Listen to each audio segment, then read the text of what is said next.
എല്ലാവർക്കും നമസ്കാരം. ദുരാചാരി ദൂരദൃഷ്ടർ ദൂരാവാസി ച ദുർജന യന്മൈത്രി ക്രിയതേ പുംഭിർ നരഹ ശീക്രം വിനശ്യതി.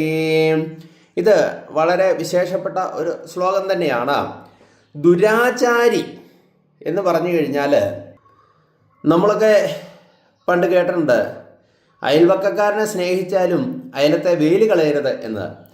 അതായത് അത് വേലി അല്ലെങ്കിൽ അയൽക്കാരൻ എന്നല്ല, നമ്മുടെ മനസ്സിനെ തന്നെയാണ് അതിലുദ്ദേശിക്കുന്നത്. കാരണം ഒരു വ്യക്തിയുടെ പ്രഭാവത്തിൽ അല്ലെ അയാളുടെ പേഴ്സണാലിറ്റിയിൽ അയാളുടെ സൗഹൃദത്തിൻ്റെ വലിയൊരു സാന്നിധ്യം തന്നെ ഉണ്ട്.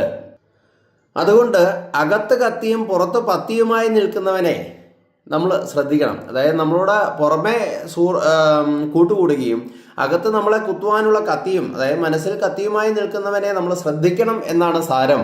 അതുകൊണ്ടാണ് ആചാര്യന്മാർ പറയുന്നത്, സത്യധർമാദികൾ വിഴിഞ്ഞിടിന പുരുഷനെ സർപ്പത്തെക്കാളും പേടിച്ചിടണം എന്ന് പറയുന്നത്. എപ്പോഴാണോ, അതായത് അസത്യം മാത്രം പ്രവർത്തിക്കുന്ന പുരുഷനെ ചതിക്കുന്നതിൻ്റെ സമയം നമുക്ക് ഒരിക്കലും മനസ്സിലാക്കാൻ പറ്റത്തില്ല.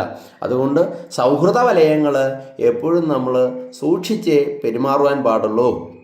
അതുകൊണ്ടാണ് പറയുന്നത്, അയൽക്കാരനെ സ്നേഹിച്ചാലും അയലത്തെ വേലി കളയരുത് എന്ന് പറയുന്നത്. ചന്ദനം ചാരിയാൽ ചന്ദനം മണക്കും, മുല്ലപ്പൂമ്പൊടി ഏറ്റുകിടക്കും, കല്യാണമുണ്ടാവും സൗരഭ്യം എന്നൊക്കെ പറയുന്നത് പോലെ നമ്മുടെ സുഹൃത്തുക്കൾ ദൂരദൃഷ്ടർ എപ്പോഴും നമ്മളെ ഇൻസൾട്ട് ചെയ്യുക അല്ലെ നമ്മളെ അപമാനിക്കുന്ന ഒരു സൗഹൃദ വലയം വേണ്ട എന്ന് തന്നെയാണ് അതിൻ്റെ അഭിപ്രായം.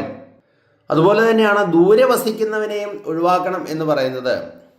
നമ്മളൊക്കെ പണ്ട് കാരണവന്മാർ പറയുന്നുണ്ട്, അകന്ന ബന്ധുവിനേക്കാളും അല്ലെങ്കിൽ വെല്ലനാട്ടിലുള്ള ബന്ധുവിനേക്കാളും നല്ലത് അയൽവക്കത്തുള്ള ശത്രു തന്നെയാണ് എന്ന് പറയുന്നത്. അത് വലിയൊരു നീതിയാണ്.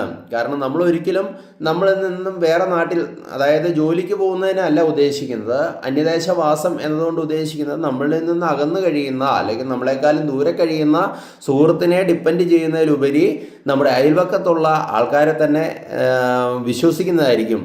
നമസ്തേ.